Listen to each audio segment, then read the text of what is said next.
Commission ని వెంటనే suspend చేయాలి. మున్సిపాలిటీ కమిషన్ ని వెంటనే సస్పెండ్ చేయాలి. పుంగనూరు మున్సిపల్ కమిషనర్ గారు ఎవరెత్తిన తీరుపై ఈరోజు పుంగనూరు పట్టణ తెలుగుదేశం పార్టీ నాయకులు కార్యకర్తలు అలాగే ప్రజలు ఈరోజు నిరసన తెలపడం జరుగుతోంది. ఎందుకంటే ఆయన మున్సిపాలిటీని వైఎస్ఆర్సీపీ కార్యాలయంగా మార్చేయడం జరిగింది. అదేవిధంగా ఇక్కడ వైఎస్ఆర్సీపీ నాయకులు టిస్టా వేసుకుని మీటింగ్లు చేసుకోవడం, వాళ్ళు బర్త్డే కార్యక్రమాలు చేసుకోవడం, దాన్ని ఎంకరేజ్ చేస్తూ మున్సిపల్ కమిషనర్ గారు వివరిస్తున్నారు.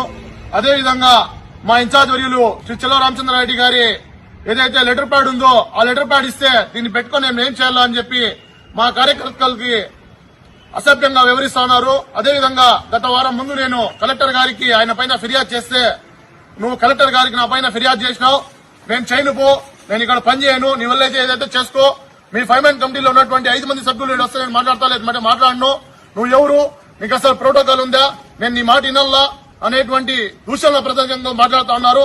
అదేవిధంగా ఈ రోజు ఆయన కోసం మా ఇన్ఛార్జీలు చెల్ల రామచంద్రారెడ్డి గారి లెటర్ ప్యాడ్ చెల్లకపోతే ఆయనకు ముఖ్యమంత్రి వర్యులు శ్రీ నారా చంద్రబాబు నాయుడు లెటర్ ప్యాడ్ కావాలనా, లేకపోతే నారా లోకేష్ బాబు గారి లెటర్ ప్యాడ్ కావాలనా, లేకపోతే పవన్ కళ్యాణ్ గారి లెటర్ ప్యాడ్ కావాలనా, లేకపోతే మోదీ గారి లెటర్ ప్యాడ్ కావాలనా అని అడుగుతా ఉన్నా. ఎందుకంటే ఈ రోజు మీరు పనిచేస్తా అనేది సామాన్య ప్రజల కోసం, ప్రజలకు న్యాయం చేసేదానికి. నేను అక్కడ నార్మల్ వీధిలో సిల్ట్ తీలేదని చెప్తే సిల్ట్ తీసినామని చెప్పాను, లేకపోతే నేను ఫలానా రోజు తీపిస్తామని చెప్పాలి కానీ నువ్వెవరు నాకు అడిగేదానికి, నా దగ్గర ఫోటో ఉంది అంటారు.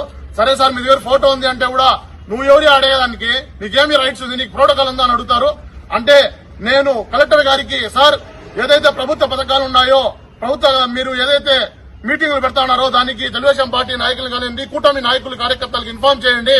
ఎందుకంటే ఎన్నికల ముందు మేము ఎన్నో చెప్పింటాం ప్రజలకి, మీకు మేలు చేస్తాం, ప్రభుత్వం నుంచి వచ్చేటువంటి పథకాలకు మీకు దగ్గరుండి మేము అన్ని అందుబాటులో తీసుకొని వస్తామని చెప్పింటాం. అదే తరుణంలో మేము అధికారులు కోరింది ఒకటే, ఏదైతే పథకాలు వస్తా ఉన్నాయో, ఏదైతే ప్రభుత్వ కార్యక్రమాలు చేస్తున్నారో మాకు ఒక మాట చెప్పండి అని అడిగితే, నువ్వు ఎట్లా కంప్లైంట్ చేస్తావు కలెక్టర్ గారికి, కలెక్టర్ గారు నాకు చెప్పినారు, నువ్వు కలెక్టర్ గారు ఫిర్యాదు చేస్తావు అని చెప్పి ఆయన దురుసుగా వివరిస్తున్నారు. అదేవిధంగా ఈ రోజు ఈ స్టిల్ట్ గురించి నేను అడిగితే మేము తీస్తానోలైంది అని ఫోటో చూపిస్తారు.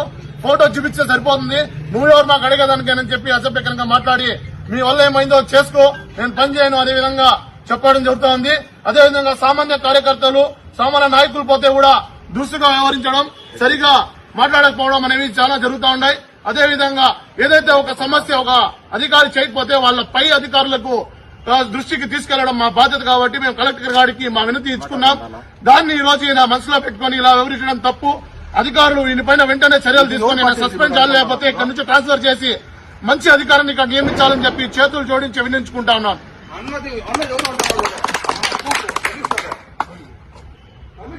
వెంటనే కమిషనర్ ని వెంటనే Punganur commissioner Punganur commissioner Punganur commissioner Punganur commissioner commissioner ని వెంటనే కమిషనర్ ని వెంటనే కమిషనర్ ని వెంటనే Punganur commissioner Punganur commissioner Punganur commissioner commissioner ని వెంటనే కమిషనర్ ని వెంటనే Punganur commissioner Punganur commissioner Punganur commissioner commissioner ని వెంటనే కమిషనర్ ని వెంటనే పుంగనూరు మున్సిపల్ కమిషనర్ ని వెంటనే పుంగనూరు మున్సిపాలిటీ కమిషనర్ ని వెంటనే commissioner commissioner Punganur municipality commissioner ని వెంటనే పుంగనూరు మున్సిపాలిటీ కమిషనర్ ని వెంటనే కమిషనర్ కమిషనర్ కమిషనర్